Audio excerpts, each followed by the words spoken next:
शादी के 3 साल हुए थे और एक दिन पत्नी के मन में ख्याल आया, क्या होगा अगर मैं अपने पति को छोड़कर चली जाऊं? पति का रिएक्शन क्या होगा? फिर वह क्या करेगा? इसी विचार के चलते पति की परीक्षा लेने के लिए उसने एक चिट्ठी लिखी। उसमें लिखा, आपके साथ रहकर बोर हो गई हूं। मुझे अब इस गृहस्थी से कोई लगाव नहीं है। मैं तुम्हारे साथ एक पल भी नहीं रह सकती, इसलिए मैं तुम्हें और इस घर को छोड़कर जा रही हूं। उसने वो चिट्ठी टेबल पर रखी और खुद बेड के नीचे जाकर छुप गई। थोड़ी देर बाद पति ऑफिस से घर लौट आया। उसे घर में अपनी पत्नी कहीं नहीं दिखी। फिर उसकी नजर टेबल पर रखी चिट्ठी पर पड़ी। चिट्ठी को उठाकर उसने पढ़ी। थोड़ी देर तक बिल्कुल शांत रहा, कुछ नहीं बोला।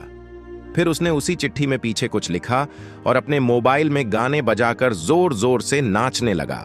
फिर उसने अपने कपड़े बदले और अपनी एक फ्रेंड को फोन लगाया और कहने लगा, मैं आज आजाद हो गया हूं। मेरी बीवी को आखिरकार ये एहसास हो गया कि वह मेरे काबिल नहीं है, इसलिए वह खुद ही मुझे छोड़कर हमेशा के लिए चली गई है और मैं अब आजाद हो गया हूं। तुमसे अभी सामने वाले बगीचे में मिलना चाहता हूं। फटाफट वहां आकर मुझे मिलो। ऐसा कहकर पति घर के बाहर निकल गया। दोनों आंखों में आंसू की धारा लिए पत्नी बेड के नीचे से बाहर निकली। उसके हाथ थर-थर कांप रहे थे। कांपते हाथों से उसने टेबल पर रखी वो चिट्ठी उठाई और पढ़ी, जिसमें पति ने लिखा था, अरे पगलेट, तुम्हें तो ठीक से छुपना भी नहीं आता। बेड के नीचे से तुम्हारे पैर दिख रहे हैं। तुम जल्दी से गर्मा गर्म चाय बनाओ, मैं सामने के दुकान से बिस्किट लेकर आता हूं। मेरे जीवन में खुशी तुम्हारे आने से है।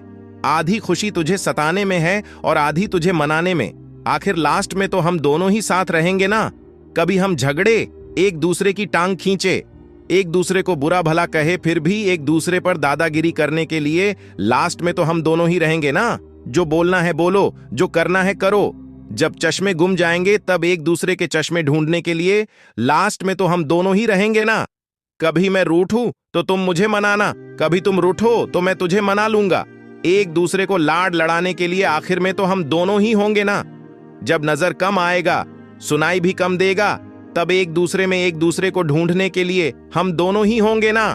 जब घुटनों में दर्द बढ़ जाएगा, कहीं आना जाना भी बंद हो जाएगा, तब एक दूसरे के नाखून काटने के लिए तो हम दोनों ही होंगे ना। मेरे रिपोर्ट तो बिल्कुल क्लियर है, आई एम ऑल राइट बोलकर एक दूसरे को चिढ़ाने के लिए आखिर तो हम दोनों ही होंगे ना।